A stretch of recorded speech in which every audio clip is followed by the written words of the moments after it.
Every year on Christmas night, I give my nuts a check. I handle them so carefully. This year I got quite a fright when I was mid-inspect. Oh, it upset me terribly. To my dismay, it seems something ain't right. It looks like someone's come and had a bite. I don't know what to do. I wish my nuts were left unchewed. I'm angry and confused. Who would do this? I'm rocking a Christmas jumper. Look at this shit. Woohoo! That is impressive. I think my dog has the same sweater. Yeah. Literally, I heard the mouse finishing clicking when I saw the recording pop up on the screen. The best bit about it is everyone that's on the show with you sees record before you do, because mine still just says like it's processing. As far as I'm concerned, we're recording. Yeah. This is what happened to Ripka, where he went, no, we're not going live till, and then we were live for fucking 2 minutes into it. Right. And then we're all looking up in our left-hand corners like, but the big red button says... Yeah, hopefully I won't drop out of this fucking episode. Yeah. Anyway. You had, what was the problem? Blackout. Through the town, or? Yeah, the whole shit. Oh, okay. But it was literally only out for like 3 minutes, and then my router went kick back in. Okay, nice. Yeah. I mean, at least it wasn't just you. It wasn't a focused attack. Like 4 o'clock in the morning kicking the shit out. Broadband. Baby screaming in the flat above. Yeah, yeah. What is the animal doing downstairs? It's not real. It was just a movie. The Drew monster doesn't exist. Right. So, Christmas movies. It's the Christmas special. They can be any genre, because why not? Because there's fuck all good horror ones, so it can be any genre. Right. So you want to kick off with what's your number 5? Because we're doing best of 5 or whatever. My number 5, I went with a classic that everybody probably has in their list. It's kind of like, look, first off, I left Die Hard off my list, okay? It's a great movie. I love it as a Christmas film, fine. But so does everyone else. I just thought I would do something a little different with my list. And my little different is just a different classic, Gremlins from '84. Just because it's based around Christmas time, the whole thing kicks off because a father needs a gift on Christmas for his son. And he, instead of getting him a PlayStation or a Nintendo, he went with a Mogwai. And that is a problem. If you haven't seen it, you'll see. You'll see. You get the added benefit of having Judge Reinhold in it. Yeah. Yeah, and actually, my wife saw it for the first time this past year. It was kind of one of those things where you're just talking, and she's like, oh, yeah, I've never seen that. I was like, you've never seen Gremlins? So we did. And then I was like, okay, that's good. We can stop there. You don't have to watch Gremlins too. Yeah, no one has to watch Gremlins too. No. Although you do get the added bonus now because you've got the Trump cameo and Hulk Hogan cameo. There's 2 guys that you don't see cameo in movies. Right, yeah. Yeah. If nothing for their acting skills, for probably pending lawsuits all over the place. But I mean, good for Hulk Hogan. He won the Gawker one. Yeah. Good for him. Good for privacy. The first time anyone's ever won a case by saying they had a small penis. Right? Because they don't. Because as it's been well established on the Haver, he's got a massive... Oh, yeah. I'm pretty sure that was a pilot episode, too. Yeah. I think all of us said Hogan's hog at least 7 times. Oh, because it was a question from one of your listeners that got sent in. It's a donkey punch? Yeah. Yeah, he sent it in. It was, I forget what it was. But obviously Hulk Hogan's going to win. Yeah, it probably had something to do with Kellyanne Conway's haunted vagina, because that seemed to be a running theme. Yeah, that's right. Which would win? It's like, obviously you take the fucking bazooka. Anyway. Yep, that was your number 5. Gremlins was at mine, so I'll switch up and I'll go Lethal Weapon. Nice, That's yeah. a Christmas movie because there's a fucking Christmas tree up in it. Yeah. Hey, these are the ground rules. And you have a guy who is basically a racist bigot, Anti-Semite, and anti-Semite as your lead opposite. Well, and Mel Gibson. And Mel Gibson. Just kidding. I love Danny Glover. Yeah. Who would have thought that in that film, Gary Busey would have been the one that wasn't the weirdest in real life? I wish I could just be on a fly on a wall during like one of Gary Busey's films, because I've heard him, like, he's come on like back in the day, Opie and Anthony, and all the iterations since. He's been on the show a few times, and he is just out of his gourd. So I would love to see him like back in the 80s when it was like he was on coke. Yeah, on coke too. So he was like hyper crazy, just doing all kinds of conspiracies, and oh my god, it must have been a blast working with him. He must be one of the best folk to interview. Oh yeah, because it's going to be a train wreck, but it's going to be entertaining as fuck. Yeah, you'd be like, "Hey Gary," and he'd be like, "Let me tell you something," and then just take it. And you'd just be like, okay, I'll leave and just keep recording, and you can just finish up your thought. You'll see where the somas kick in and it starts to drift off. Oh, Gary, almost lost you there. So I went Lethal Weapon purely because I think, apart from it's dated as fuck now, but when it came out, that was one of the best screenplays I had read when I was about 12. I was reading a lot. It was a good action film. I mean, that was kind of back when action films were just put out and not really trashed, and just kind of like you could go and enjoy just an action film. Yeah. It didn't have to have any good dramatic moments or funny. It didn't have to be super funny. It was just kind of like, here's Mel Gibson. He's crazy. His character's crazy, I should say.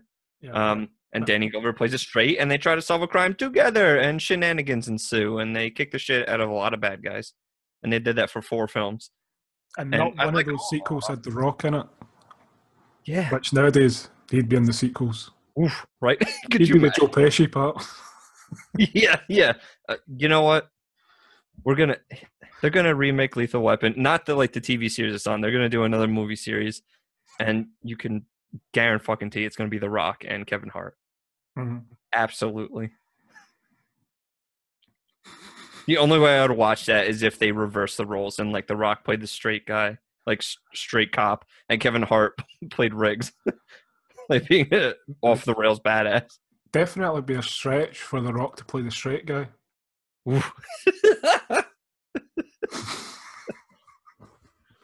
Because he's so funny, obviously, is what I mean. Yeah, he's too funny to be playing just a straight character. Yeah. And Kevin Hart's not funny, so that'd be a stretch for him to be funny in something. His first, I'll give him 2 specials. We're good. And then after that, I mean, I can't blame the guy. He's just capitalizing on fame that, fleets. But Jesus, it's everything all the time. And I just saw, he posted a tweet of hey, 2018 stand-up special. I'm like, you don't have any new material. You've just been rehashing the same jokes for 7 years now. Fuck. I just saw Brian Regan's special on Netflix. I love Brian Regan, huge Brian Regan fan. I was kind of disappointed in it though. Have you seen it? No. It's I don't know. He had some good bits in there, but he didn't really expound on them. He kind of does with the Science Project, all those famous bits. He kind of dives in to how ridiculous it is. But he had a couple one-liners that he just breezed over. And then there's really only one moment that was that's classic Brian Regan. The other 50 minutes was just kind of super, super disappointed. Anyway. At least the jokes were all his, unlike the Amy Schumer one. Yeah, which I still have not watched because that still breaks my heart.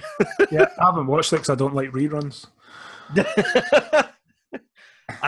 Fuck. She was so talented. I mean, she is talented, I guess, but her first stand-up special, Her show was amazing. Mm-hmm.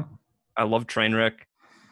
I don't know. And everybody, like the Opie and Anthony faction of comics stand up for us. So it's like, I'm holding my ground.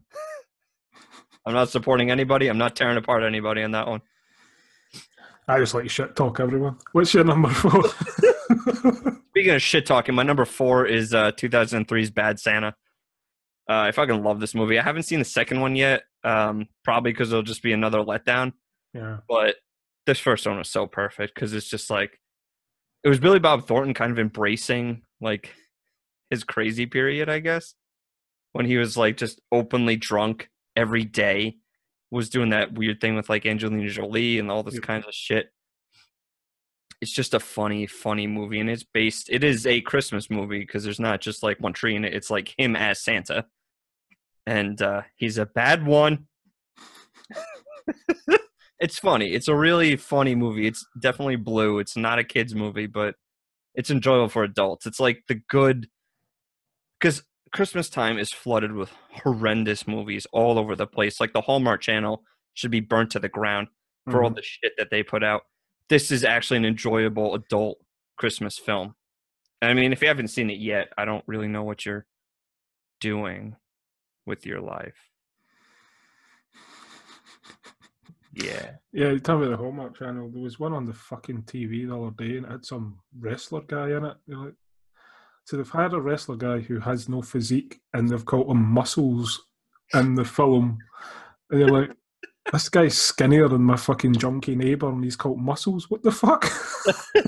That's like an 80s action film, like where all you had to do to be a bad guy was just have your sleeves cut off. Yeah. And wear a black shirt and have your hair slicked back. Oh shit, it's the badass bad guy.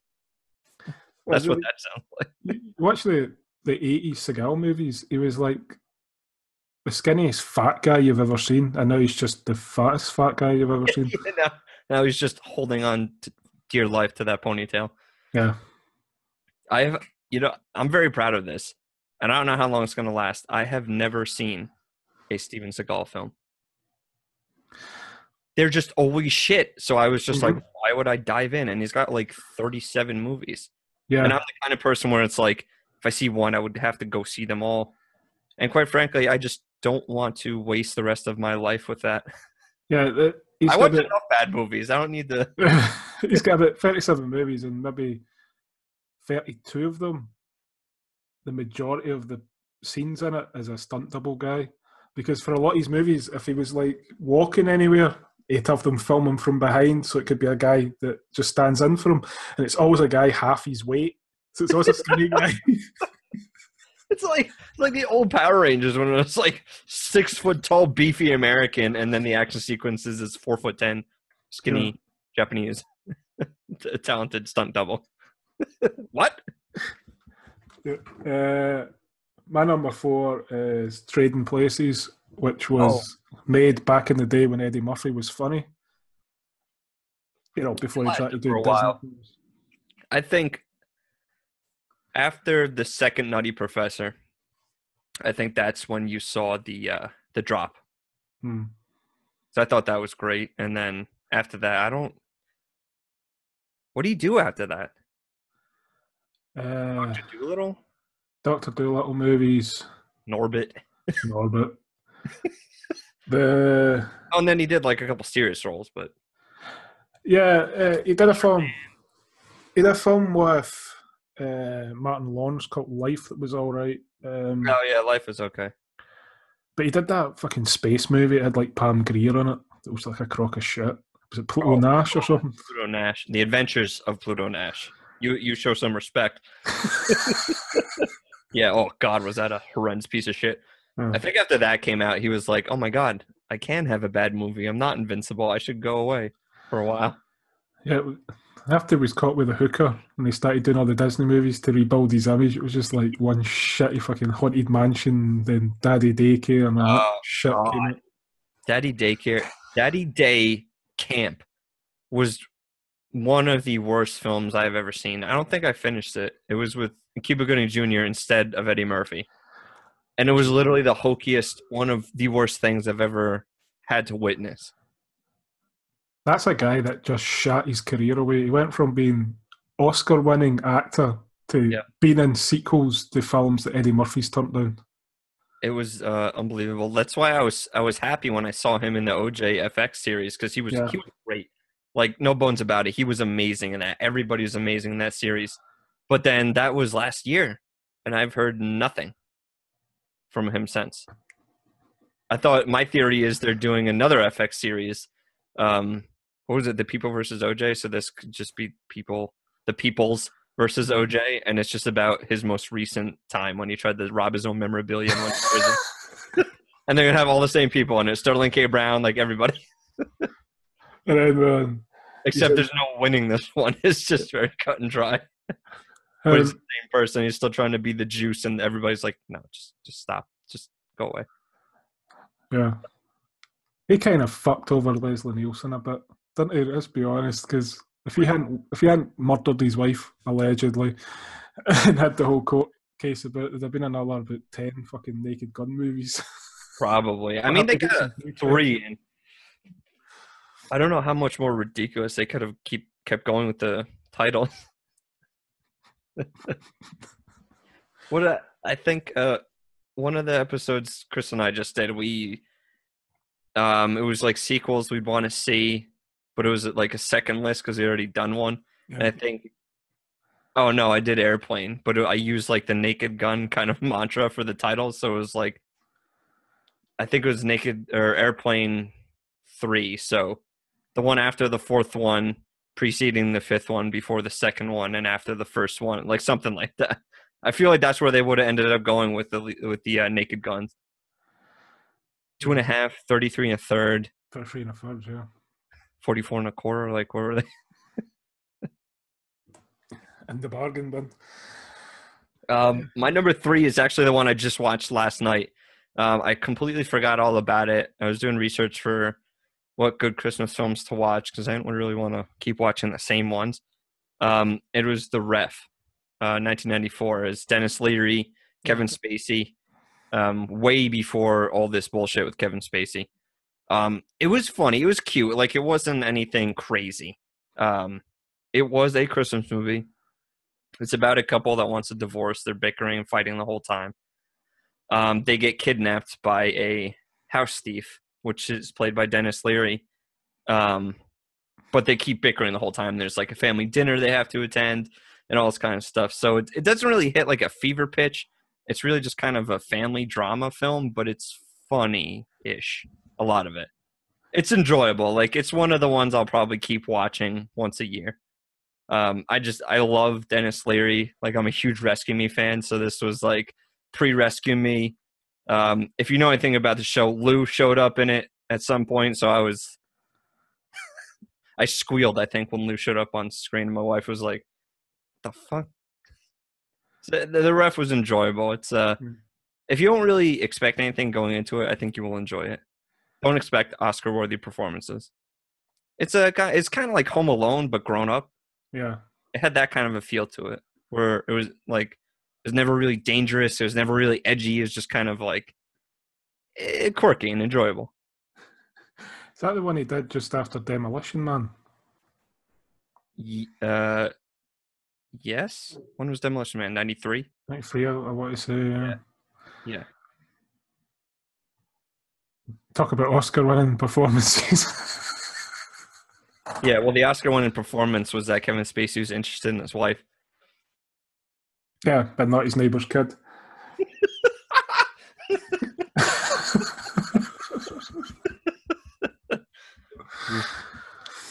It's hard, man. I watched that movie. It was when he was looking at his neighbour's kid. God, Jesus Christ. All right, how can I say this without setting you up for a spike? Like, to watch him, he's done some amazing performances in films. But last night was the first time watching a Kevin Spacey movie since all this shit has come out. And it was really, really difficult to watch, especially when he's on screen. It's just like, so, like, the first opening scene is them in a therapy session, and they're talking about a weird dream his wife has that involves, like, dicks and cut off heads and shit. And it's just like, God, like, he's yelling about penises and mouths. And it's just like, who knows what he was doing on the set? Like, when the cameras weren't rolling. It's just such a creepy. Like his legacy's done. Yeah. Yeah, But it's very hard to separate the person from the performance. Yeah. Especially when you play fucked up roles like that. Yeah. Like Usual Suspects and Seven and those,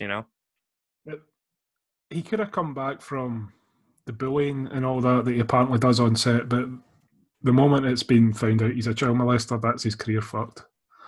Yeah. And rightfully so. Yeah. It's the same, like, people are like, Harvey Weinstein's done. If I can't see him doing any jail time, honestly, because a lot of the people that have come forward, the statute of limitations is up. But yeah, a lot of this is just, I guess, to kill careers. I bet you in 5 years' time he does one of these fucking Barbara Walters style interviews, and everyone's forgiven after it. Could be, or he could just be a silent partner in some film company, and that's that. As long as it doesn't say Weinstein on it, And they're just tough to make sure they don't have potty plants in the hallway. hallway. Like, we're gonna fully fund this and make it a film. I'd be like, okay. Like, all they have to do is change the name of their production company, and I'll be back in business. Like, in 2 years, nobody's gonna,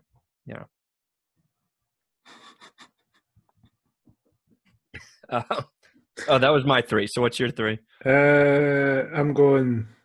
What the fuck was I going?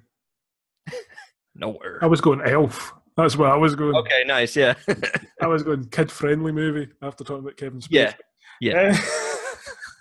There you go. That's a segue. Yeah. I think it's one of those films you could watch with kids and they'll get something out of it, and grown-ups can get something out of it because there's absolutely. It was one of those where it was like the first time I watched it, I was like, that's a hokey Christmas film. But then you see a hokey Christmas film and you go back and watch Elf and you're like, oh no, there were some nuggets in there and some fun things. Like James Caan is in it. Like there's a lot of funny parts. Like the one when Buddy's first leaving the North Pole and it's like a big fucking elephant seal or something. It's like, bye, Buddy. Hope you find your dad. I say that more than I should. That's one of my favorite fucking lines of any film. I think it's so funny that there's such a naivety to him. They can do anything with the character. Like the moment he's in the fucking bathroom and she's in the shower singing and he starts singing along. Yeah, there's any other film. He's a sex pest that goes to jail at that moment.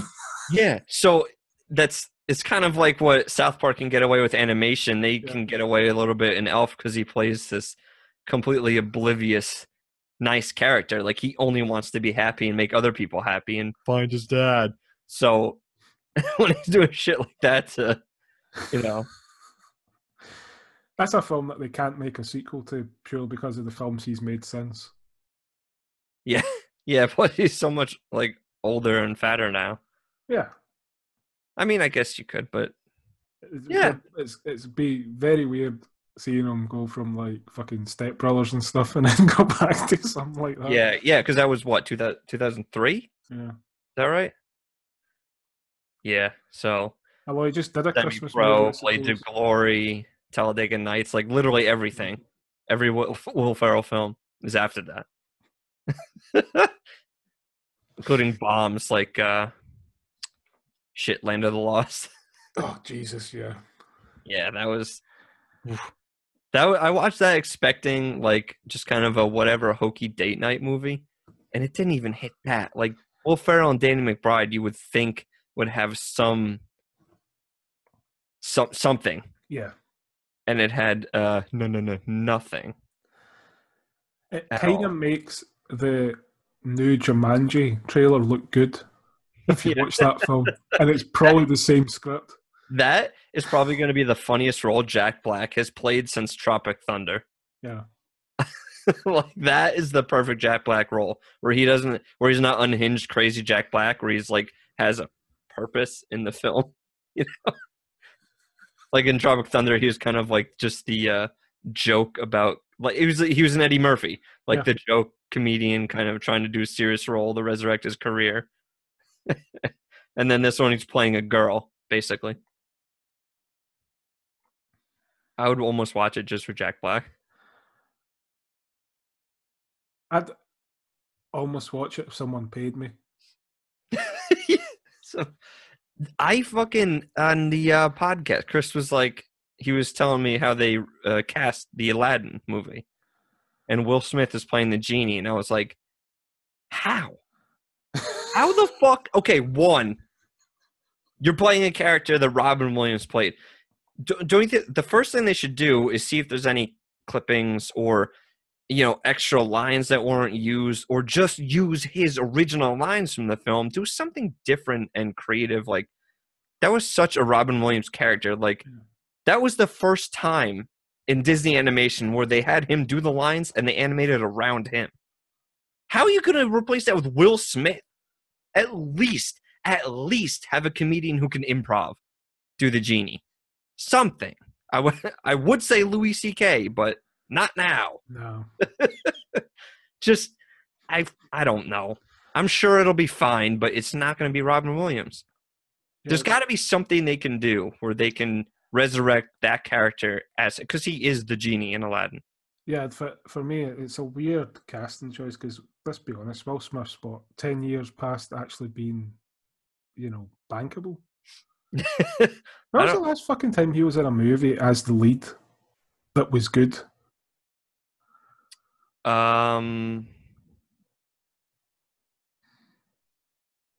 Maybe Pursuit of Happiness? Yeah, but he's a guy that needs to take up Scientology if he's not a fucking Scientologist already. Oh, yeah, then they'll push him. Yeah. And then, oh, God, no, don't do that. Because then every 3 months, it'll be Tom Cruise and Will Smith movies in theaters. Which would be bearable if they always appeared in the same film, but you know that would not be the case. Yeah. Could you imagine? It would just be Oblivion, but with Will Smith every 6 months. Don't become a Scientologist, please. For the rest of us. Yeah. Well, he was in Suicide Squad. That was the last thing I think I saw him in. Yeah, but you wouldn't call him the lead in it, because I would call him kind of a cluster. I'll use a sports term. I'll call him the veteran presence on that cast. He was the glue that did not hold the film together. Yeah. Fucking hell. That was awful. And then I saw Justice League, and that was like, eh. And it was leaps and bounds better than Suicide Squad. Yeah, I don't even watched it. I kind of... I watched, like, Batman vs. Superman, but really, Man of Steel just kicked me out of fucking DC movies. It was, I mean, I don't know. Fucking it was fine, Superman. I guess. It was just kind of like, it's there, it exists. I will never watch it again. And I just do not care. Like, yeah. But same thing in the Avengers. Like, it's hard to care about characters in those films unless you have seen the ones leading up to it. And in Justice League, they don't have those films out yet. So you cannot care about the characters. Yeah. So it doesn't fucking matter. And the plot was so fucking stupid. Like, literally, like, if you bash me over the head with a rock, I could still write a script better than what the Justice League one was. It was literally like, hey, super strong fucking mythos god guy, Steppenwolf, comes down to take over the planet. Bruce Wayne has to fly around the world collecting this team, and their ultimate plan is bring Superman back to life so he can deal with it. Like, are you fucking kidding me? That's the big plan? The cop-out? You needed to fly across the world to get Wonder Woman and the Flash and whoever the fuck else to be like, yeah, we need Superman back. Great fucking plan. And then they bring Superman back, and he plays with Steppenwolf like he's a ragdoll. There's never a fever pitch. There's never any element of danger. It was so much CGI that it just took you out of it. There was no basis for real action. It was all green screen and CGI. So it was disappointing. I literally went to see that in theaters because I wanted to go see another movie in the Dolby Cinema Theater. The last thing I saw was Blade Runner, and that was an amazing experience. So I was like, my wife wanted to go out to the movies. I was like, okay, whatever's playing in Dolby Cinema, let's go watch it. And it happened to be Justice League. But that amazing immersive experience did not make the film any better. No. My number 2 is a film I've probably watched this film 100 times. Like, this is one of the holiday classics I grew up with. for no reason, really, just other than it got caught in a loop, I guess, with me and my brother. It's not a good film, but it's not the worst thing you'll ever see. It's called Jingle All the Way with Arnold Schwarzenegger and Sinbad. And it's the 90th Christmas action film you'll ever watch. And it's perfect. I love it. That one's, I shit you not, so a double feature of Jingle All the Way and Last Action Hero. That's nice. You know what? That sounds enjoyable. Like, I would watch that. Hey, AC/DC's got a cool song in that. That's not in any of their albums. So there's that. But yeah, Jingle All the Way is just like, I don't know. It's fine. It's Arnold in his heyday. Like, he could do no wrong. So it's like, okay, let's take Funny Man of the Day and Action Hero of the Day. Today it's Kevin Hart and The Rock, unfortunately. Back then it was Sinbad and Arnold Schwarzenegger. And it's them competing for the affection of their families over a toy that's completely sold out. Basically the whole film. And the kid in it plays Anakin later on. 3 years later in episode 1. I'm trying to Phil Hartman is in it. Yeah, try to bang his wife the whole way through the movie. He plays a real snake in the movie. You hate Phil Hartman in that movie. Which is a shame because he was such a funny guy. But he plays such a snake so good. I don't know, it was funny. It was Arnold Schwarzenegger playing a hokey character. And it was enjoyable. Redeemable. Like, I've watched it a lot. If that film came out now, it'd probably make money.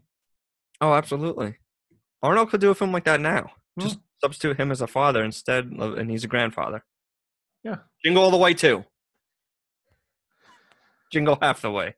Or he could My prostate hurts. Kevin Spacey, they could make a film where Kevin Spacey's touched his weight up and he's going out to kill him type story. You know? Festive time. Christmas trees up. You could do where he plays the evil character in that. Be like, Kevin Spacey, and then you really feel for the hero. It was Turbo Man. Turbo Man was the name of the toy. That's what it was. Turbo Man. Yeah, it's one of the comedies that he's done that's actually watchable. Yeah. Did I tell you I watched Killing Gunther a couple weeks ago? Did you? It was okay. One, it's Schwarzenegger, so I'll watch it. Two, it was Taron Killam from SNL, and he wrote it, directed it, produced it, and starred in it. And it had a bunch of other SNL cast members in it. So I was like, hell yeah, I'll watch that. Hell no. I don't know. It was just like, it's one thing to be indie and low budget, but I don't know. It just didn't feel right. Like, it was never really funny, which is a problem when you do a comedy. Yeah. But it was cool. I mean, if you do a film like that and, you want Schwarzenegger in it and he goes, okay, what? Oh, shit, we got to get this thing going. I watched the trailer for it and it looked like it had been filmed on an iPad. So I was like, yeah, I'm giving this a miss.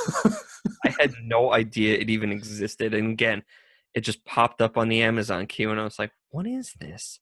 So I did some research on it and Taron Killam was like out promoting it and all this kind of shit. So I was like, oh, this will be something. Yeah. Because Schwarzenegger couldn't even do anything. And it wasn't like the Terminator films where you can mask it with CGI and stunts and a lot of money. This is a very indie production. So the action sequences with Schwarzenegger were super masked. And you could tell, and it's fine, but I don't know. This is the first movie I watched him in where he's trying to play an assassin on top of his game, and he just looked like an old man. Yeah, there's a scene at the end where he's fighting like Taron Killam and the rest of the guys, and it's like, oh god. Yeah, I think the large frame is actually a hindrance to him now. Oh god, yeah. It's gotta be killing his joints. Yeah. He could be awful. It's the same with Stallone. They could do with, losing about 30 pounds of that muscle. Oh yeah. I feel like Stallone's holding up better. Until he tries to run. And it's his legs don't fucking bend. You're like, what the hell happened to your knee? Don't run. That's my theory with Tom Cruise, actually. I feel like he's doing as many action films as humanly possible until he needs his first knee replacement surgery, and then he's like, "Fuck it, I'm doing the wise old man from here on out." And after that, he's gonna start winning Oscars out the fucking ass because he doesn't have to do the action sequences anymore. He can literally just focus on his lines, which he's done like once every 10 years. My theory is he's always running because he's trying to get away from John Travolta, who's trying to touch his dick.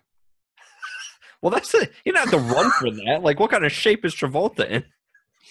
Last thing I saw that had Travolta in it, that he was relatively like John Travolta shape, was probably like 2004's The Punisher with Tom Jane. It's been a bit. It's been a minute. I like John Travolta, but he's not. Wait, so then you don't think Tom Cruise would just circle back and try to get John Travolta? Wouldn't that make a great power couple right there? I think Scientology frown upon it. A Scientology power couple, though. They would be, yeah. I would watch any movie they both starred in. Hands down. That would probably be the biggest selling celebrity fuck tape for a while. All they need to do is throw a Kardashian in there and then billions. Billions. But that was my number 2. Jingle All the Way. That was 96, by the way. 96? Yeah. Shit, I was 14 when that came out. I think I saw that in the fucking pictures, you know? Really? Yeah. Oh, and by the way, I didn't really mention it, but Sinbad was pretty funny in it. Yeah. Funny guy. I actually saw a stand-up special he did. It was a few years ago now, but it was like his kind of comeback stand-up special. He still kind of had it. He's not doing like like when it was the 90s, he was killing it.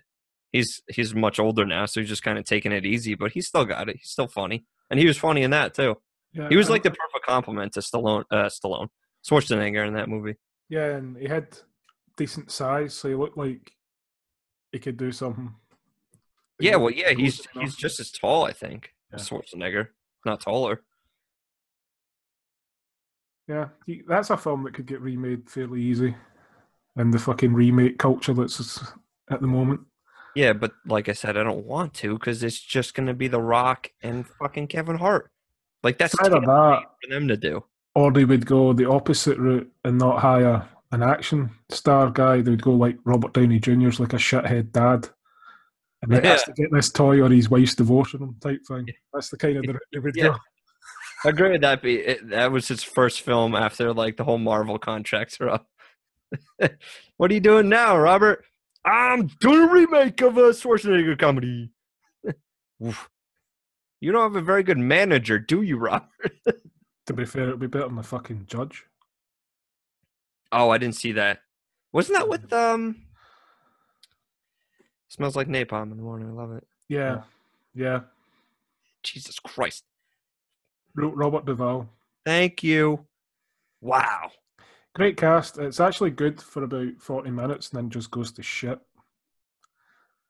What happens that it sends, you know? It just becomes like, literally, well, from the jump, you know what's going to happen plot-wise, how it's going to play out. It's very by the numbers. Okay. If it didn't have those stars in it, you know, it could have been made for fucking TV. And up to the first 40 minutes, there's at least decent dialogue. After that, it just becomes a fucking shitstorm. He shags his own fucking daughter in it, I think, and all, without knowing she's his daughter, if I remember right. So it's a comedy. Yeah, it's a comedy. It's the girl. She turns out to be the daughter of the lassie he was banging in high school. Oh my god. Yeah, quite dark. Wow, what the fuck? What kind of a twist?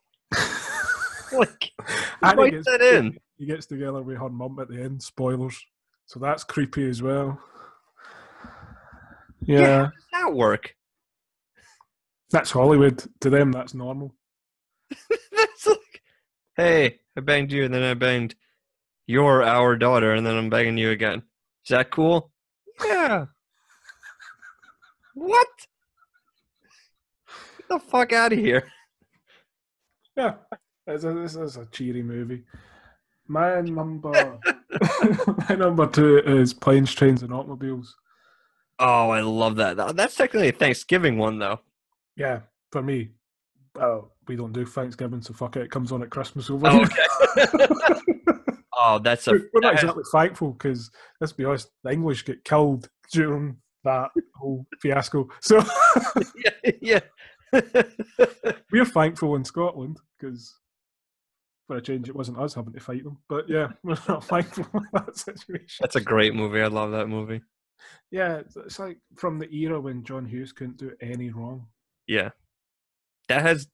I've cried at like 3 things I can count on from the top of my head watching. And that's one of them. At the end when he was like, my wife likes me, my customers like me, and then you find out his wife's dead and he's all alone. It's so sad. John Candy does such a great job with that. Yeah. And Steve Martin too. The scene where he says fuck like 20 times in a row is absolutely hysterical. Because there's a certain like comedic what do I want to say, like timing and artistry to that. Like at a certain point you tap out of saying fuck because you've said it so many times in a row, but then there's like the line and you just keep going with it and it becomes funny again. Like Family Guy's done that years later with Peter hurting his knee and he's laying on the ground for literally 5 minutes. But back then, that was the 90s. Like I just want to get this fucking car, go home to the fucking airport. Like, incredible. Yeah, the film like has aged incredibly well as well for a film of that era. I have to watch it. It's been a couple of years, I think, since I've seen it. It's one of those ones. Anytime it's on TV at Christmas, I'll watch it. I don't go out my way to find it, but if it's on, I always end up watching it. Yeah, we gotta watch that again because I don't think my wife's ever seen it. So, someone had put a post up on Facebook. Filmmakers had a great run of like 3 films in a row, and I put John Hughes, and you could put basically any part of the fucking 80s into the early 90s, 3 films together, and it's all great movies. Yeah, fucking crazy run he had. Yeah, it's incredible. Like I can't even imagine. Like you must feel like you could do no wrong. And then what do you know, like offhand, what was the film that was the wrong? Like well, first one that didn't really hit. For me, fucking Home Alone 2. It was a hit, but I fucking yeah, okay, right. The fucking pigeon lady. What the fuck? Yeah, well, that was probably just studio strong handing. Like you're writing it. Here's a lot of money to do it. Okay. Yeah, I could see that because that's not just a creative endeavor. That's like, I got to do this. Yeah. My number 1, no secret to anybody that knows me, and not even Drew. It is Krampus. It's a brand new for Christmas films. Like you think great holiday films, you think things that have been around since the 60s, like the Rudolph movies and the Grinch and all that kind of stuff. Krampus is incredible. Absolutely incredible. It's scary. It's funny. It's based around Christmas. The whole thing is about the, I guess, evil Santa Claus, basically. Krampus. It's amazing. Like, we went to theaters to see this, expecting it to be just a Christmas horror film. So we went to watch it and ended up laughing our balls off the whole time with scary shit mixed in there. Yeah. Like, the cast is amazing. The dialogue is great. The imagery is fantastic. It's really, really good. It knew exactly what it was, and it was kind of fourth wall breaking, a little scary, a little funny, over the top, and it knew when to go over the top, and it knew when to reel back. It was really just really impressive film. Like, I'm surprised this hasn't gotten a lot more, I guess, buzz around circles, because this is amazing, an amazing film. I'm playing it Saturday at my Christmas party on loop. Yeah, I watched it this afternoon. Yeah, it's fantastic. I have it on Blu-ray. Yeah, it's so good. Like I remember watching it, and like the opening credits is amazing. It's like, oh wow, this is really funny for a horror film, and then it doesn't really let up with that. Like fuck, I forget his name, but Champ from Anchorman. Yeah, like the asshole brother-in-law in it. Adam Scott is in it. It's great. Fucking Bertha from 2.5 Men is in it. It's so funny. It's so funny. Yeah, and there's creepy scenes in it too. It's basically this generation's Gremlins. Yeah, It's a I'd say so. film that perfectly matches the comedy aspect with the horror aspect, Yeah. which doesn't get fucking done very often. No, never. Like, not at all. Not at all. And it's really good. It's got a lot of replay value too, and a lot of room for sequels if that ever happens. Like, So you have there to. is one that was straight to DVD. Well, I was gonna say there's like on Amazon there's like 30 million different versions of the Krampus movie. Yeah. But it like be careful in selecting. It's 2015's Krampus, not like any of the weird. Like if you look at the title card and it just looks cheap, it is not this one.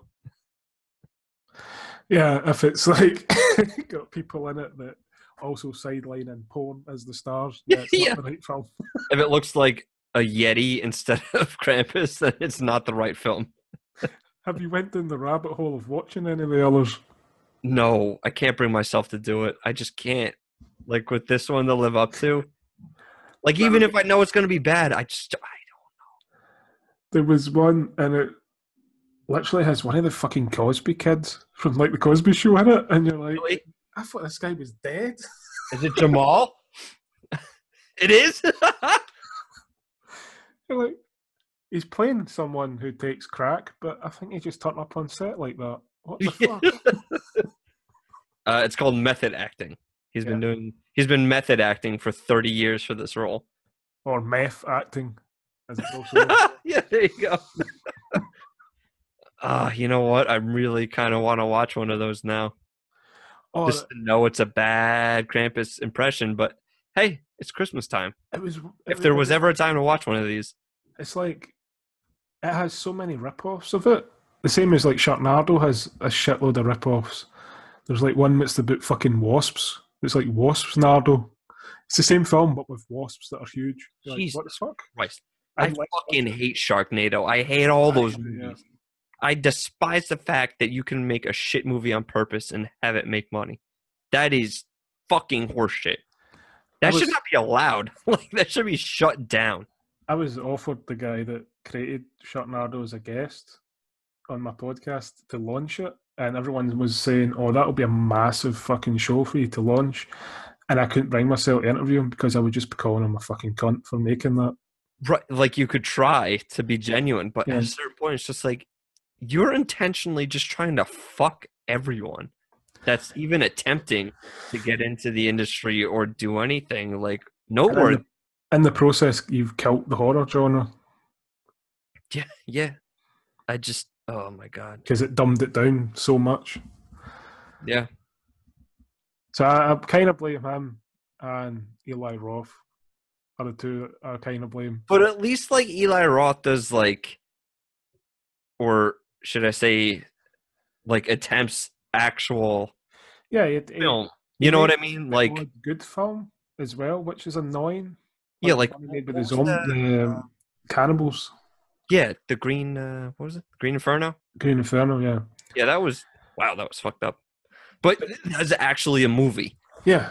Like, it wasn't just like, hey, this is bad, and we're making it bad because we know it's bad, so you should watch it and love it. What? No. Go fuck yourself. How about that? He makes films like Hostel, which follow the formula of you got to have tits by 8 minutes in, you've got to have your first kill by 12 minutes in. It follows the fucking formula that people do, and you're like, fuck that. It's shit. Do you know what happened to Ty West? He had a couple really good, like The Innkeepers, The Devil's House. Like there were some cool films he did, and then he did the ABCs of Death. I think he did a short in it or something, and maybe a short in VHS. But I haven't seen anything of his since. No. Why? He was good. He's obviously his cinematography is really what do I want to say? It's suspense. Like it's suspense in the way that Paranormal was suspense with found footage and set frames and shots. It's a suspense with like moving cameras. I don't even know how to word it. Like watch The Innkeepers. It was very just is really creepy, a really weird feel. I feel like he was an up and coming great horror director, and then he just kind of fell off the face of the earth after 2012. Yeah, it was. I think I might be wrong, but I think he was scheduled to be the director of Insidious 3, and then Insidious 2 bombed. Oh, so that kind of scuppered that. So he might be sitting waiting for a project coming from Blumhouse.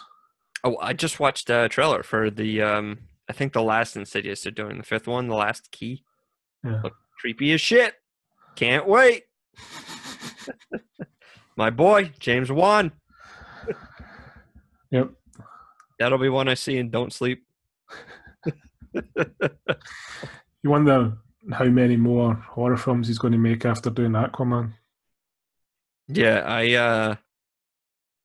I had heard he wants to do a third Conjuring with something with werewolves. Like he kind of wants to hit some of the big monsters.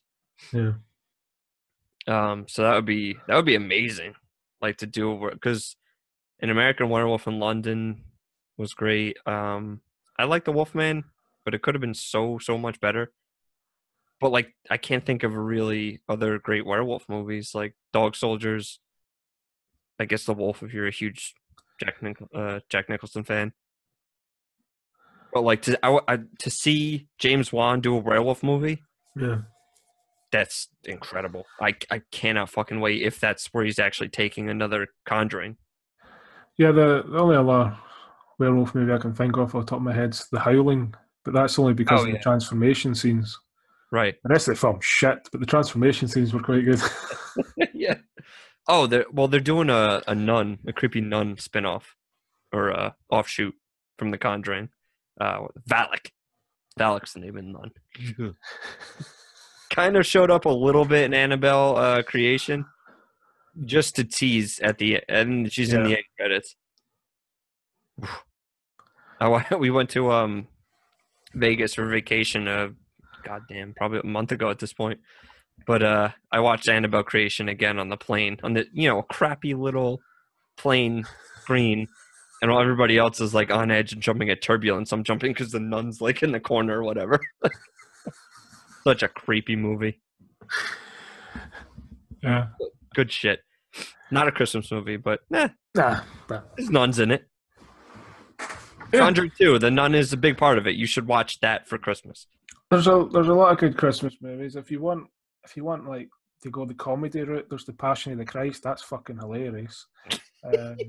Yeah, that Jesus guy. Talk about overactor. Fucking hell. Talk about being wooden.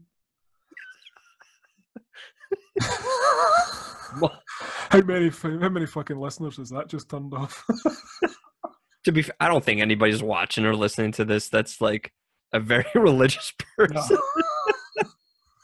Could you imagine though if there's just some like old lady sitting on her couch, like when you go, "Hello, my cunts," and the lady's just like, "Hello, Drew," and then that's the first comment you've made that turns her off.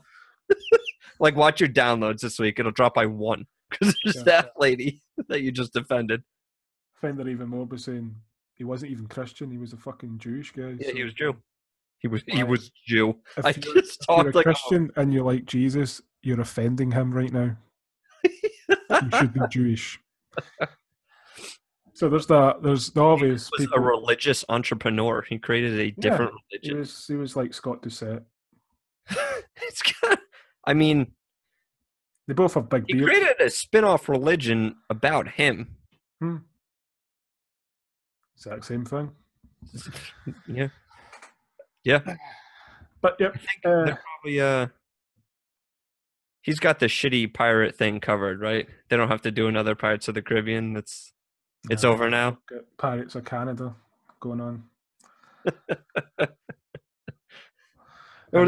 Or they ask politely for the gold and the booty. Yeah.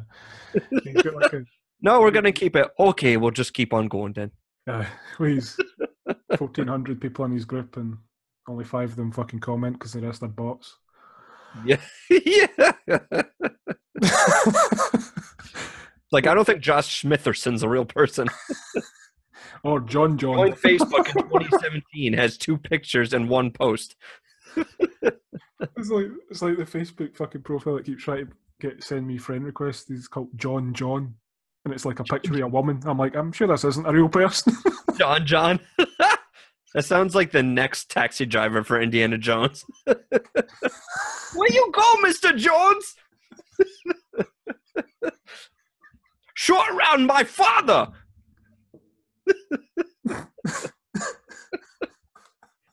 I use yellow pages, not wooden block now. We move up in world. I Uber driver and Lyft. I double dig. that's Taxi corporations ruining America. Definitely offended someone now. Mr. Jones fiscally responsible for using Uber.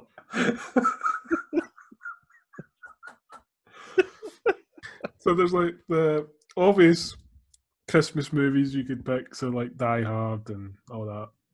Oh, I should have put. Oh, fuck. I totally forgot. It's a movie called Office Christmas Party. Yeah. Really, really funny. Like, so much funnier than you would think. Jason Bateman, Jennifer Aniston, Kate McKinnon.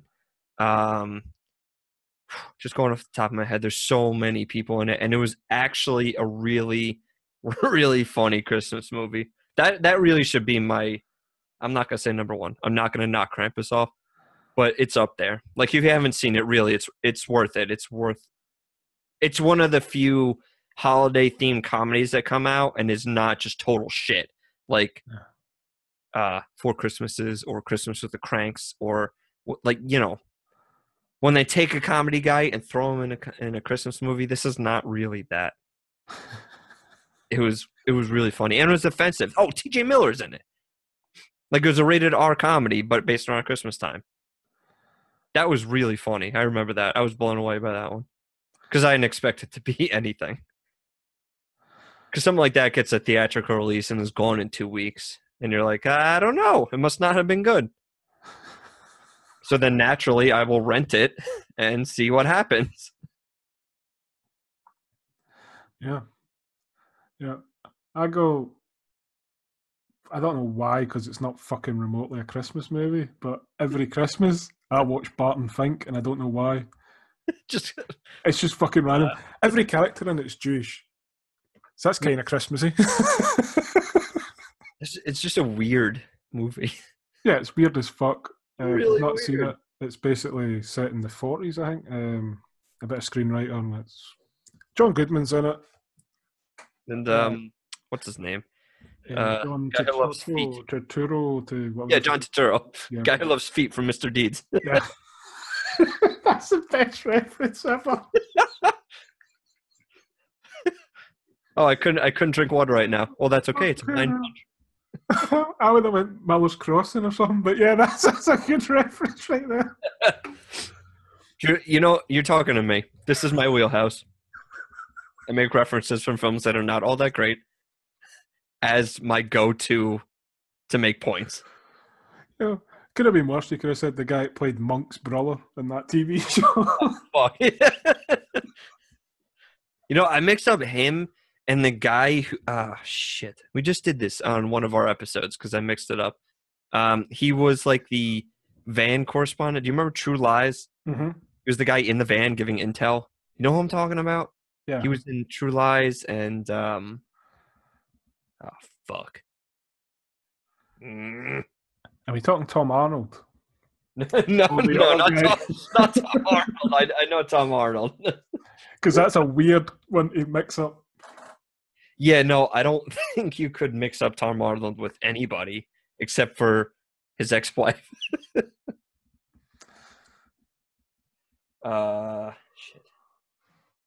Oh, I totally forgot Bill Paxton was in True Lies. I always forget. Yeah. Grant Heslov.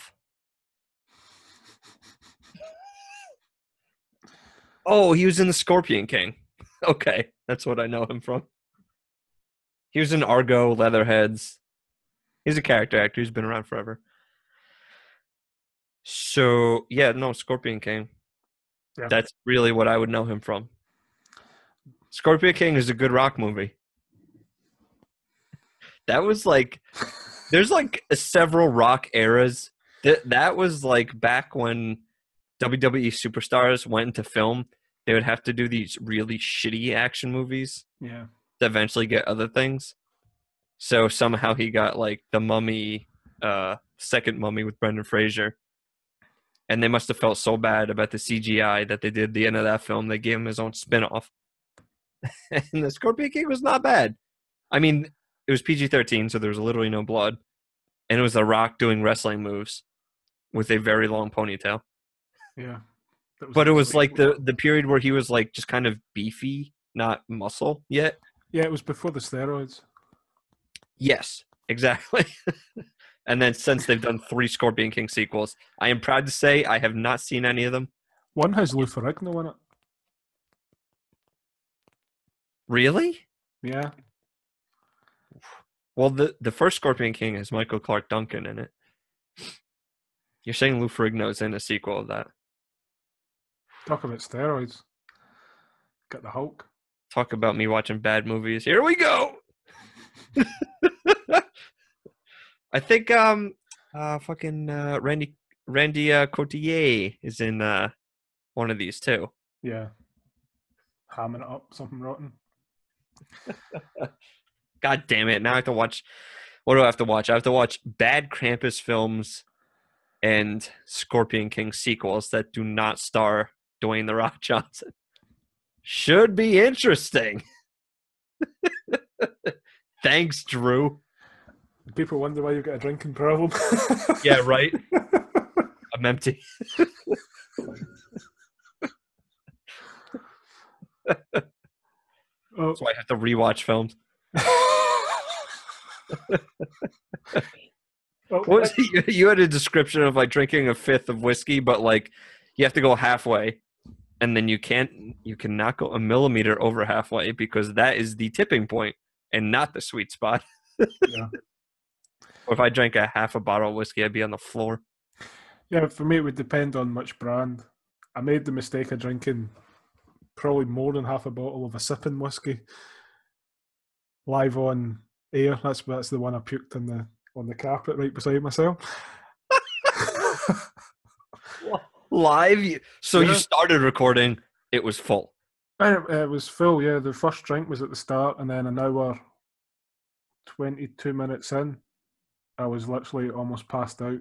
But if it's so, okay, I don't know that much about whiskey. If it's a sipping whiskey, is it a little like stronger, a little harsher? Like, yeah, you'll be inclined to not. This one was like sip too much. This one was probably twice the usual alcohol proof of normal whiskey. Woo. And you're only supposed to have like 1 or 2 like singles of it. Yeah, in a sitting. Wow. And I didn't read the label. I was like, and you couldn't have if you tried.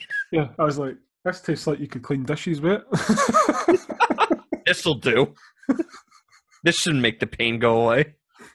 A fucking straw in the bottle. Yeah, right. One of those colorful twisty straws, so you have fun while you're drinking your gasoline. Yep, that was the first time Ripka had to end a live stream for me. He was on it.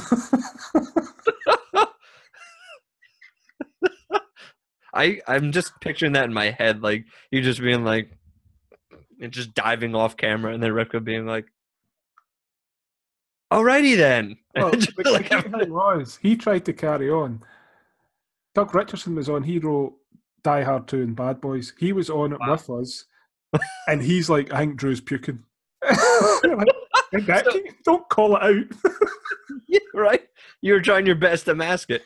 You did a show with the guy who wrote Bad Boys. You're like, okay, here I go, hon. I'm gonna make a good impression.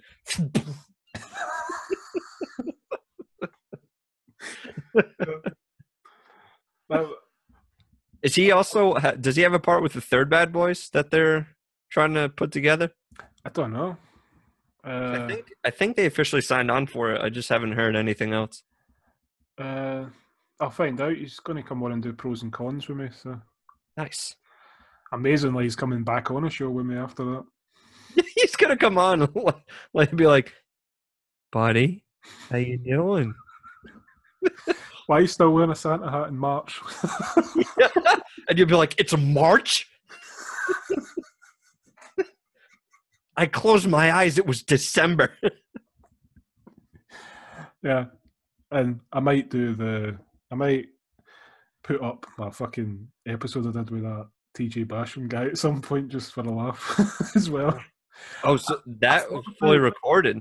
Yeah, that's fully recorded. I thought about I thought you were just like kind of vetting, like seeing what he was all about. I unfortunately fully recorded. But I thought taking up space. a funny episode would be doing a commentary track for it like we did for the film. Oh my god, that's a great idea. Just real life commentary tracks. Yeah. Nothing like burying a guy. Yeah, yeah, right. I'm actually. This is how much of an arsehole I am. If people hadn't realised it before, I'm going to ask him to come on the Haver. Oh God! When he comes on, you should just be like, "Welcome to Thunderdome."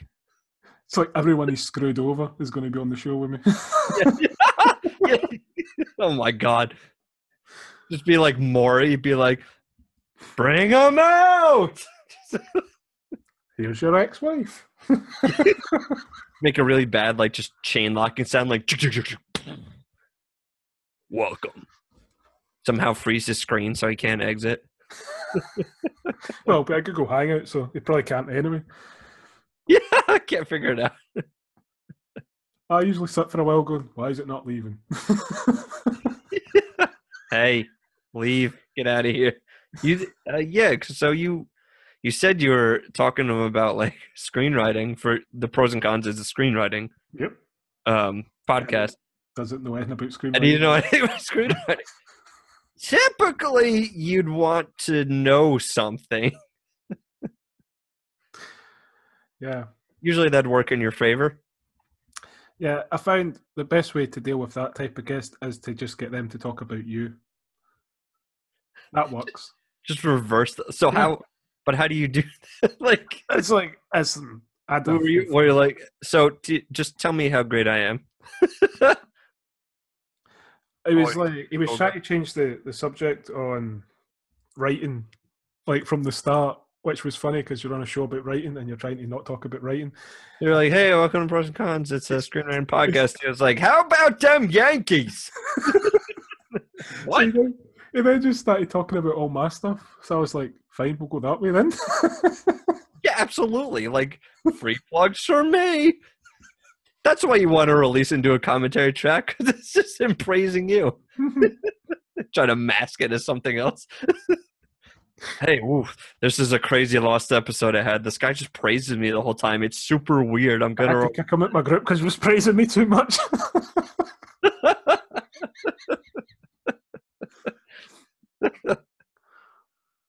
Well, it's been awesome as always hanging out with you. Oh, absolutely. Like I said, I did more. Well, for the no, I was going to say I did modern films. I didn't really. Just Krampus. Krampus cracks the list as a classic, in my opinion. I think in 20 years we're going to find Krampus as a classic. None of us did fucking White Christmas or some hokey shite like that. No, I can't really. I mean, those are fine to have on in the background, but to sit down and watch those now, it's kind of like, I want something different. So that's what I tried to go with my list. Like really great ones. If you haven't seen them, please go see. Like Krampus, I really feel like, well, Jingle All the Way too. If you didn't see it back in the day, you definitely didn't dig for it to watch it. And we all know Kevin Spacey's favourite, Home Alone.